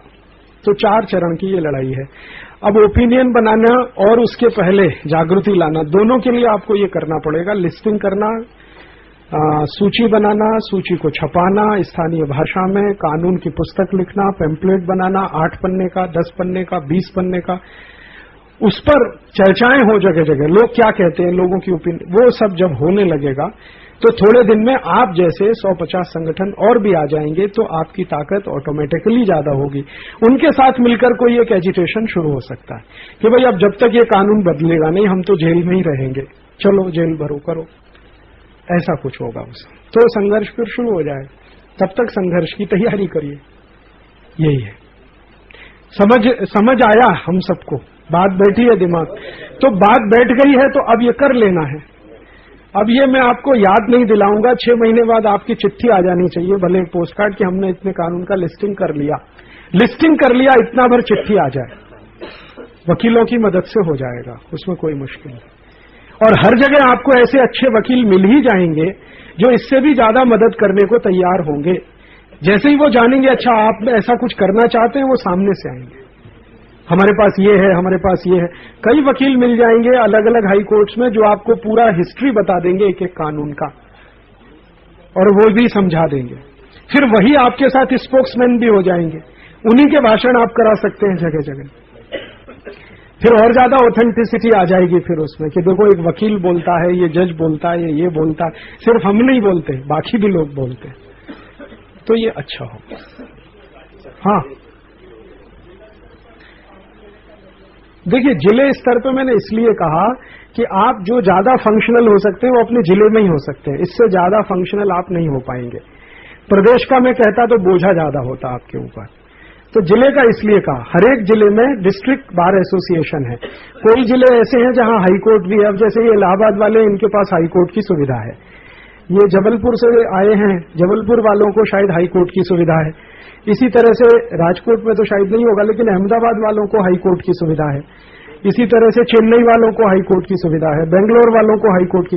तो जहां पर हाई कोर्ट की सुविधा है तो ये तो थोड़ा बड़ा कर लेंगे, लेकिन जहां डिस्ट्रिक्ट कोर्ट है वो तो छोटा ही कर पाएंगे। तो मैंने सबसे छोटा मान के कहा कि डिस्ट्रिक्ट लेवल पे ही हम शुरू करें, बढ़ता है वो आगे तक चला जाए, लेकिन एक जिले स्तर पे ही शुरू हो एक्सरसाइज, तो उसमें से फिर बड़ा बड़ा होता चले। तो आप किसी भी एक वकील से बात करें, लिस्टिंग बनाने में आपकी मदद कर दें, और अपने बीच में ही कोई वकील हो सकते हैं जो अपने कार्यकर्ता भी हैं, तो और जल्दी हो जाएगा। हाँ, पुलिस वाले भी हों, तो लूट खसोट कर रहा है, लेकिन उन कानूनों से परेशान वो भी है। वो कैसे परेशान है मैं बताता हूं। उसकी प्रैक्टिस में उसको बहुत परेशानी है, क्योंकि कानून कॉम्प्लिकेटेड है, तो वकील को समझने में भी बहुत समय लगता है। तो उसका हिसाब ये है कि मैं जितनी देर में 10 केस निपटाता हूं, उतनी देर में एक ही केस निपटा पाता हूं। वो ये कहता है कि ये कानून थोड़ा सिंप्लीफाई होता तो मेरे लिए भी जज के सामने बहस करना सिंप्लीफाई होता।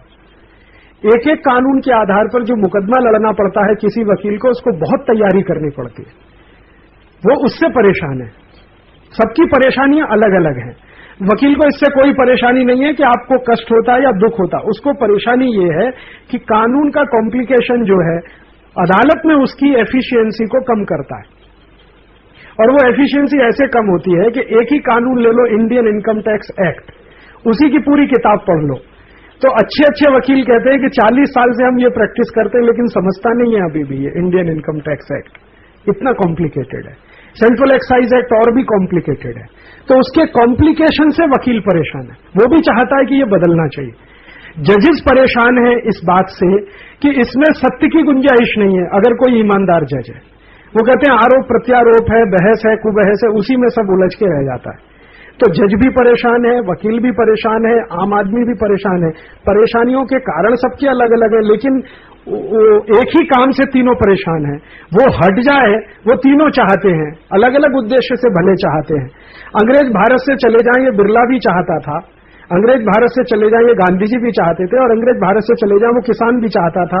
लेकिन चाहना तीनों की अलग अलग है। बिरला जी ये चाहते थे कि अंग्रेज भागेंगे तो ये मार्केट मेरे कब्जे में आएगा। किसान ये चाहता था कि अंग्रेज जाएंगे तो लैंड रेवेन्यू कुछ कम हो जाएगा।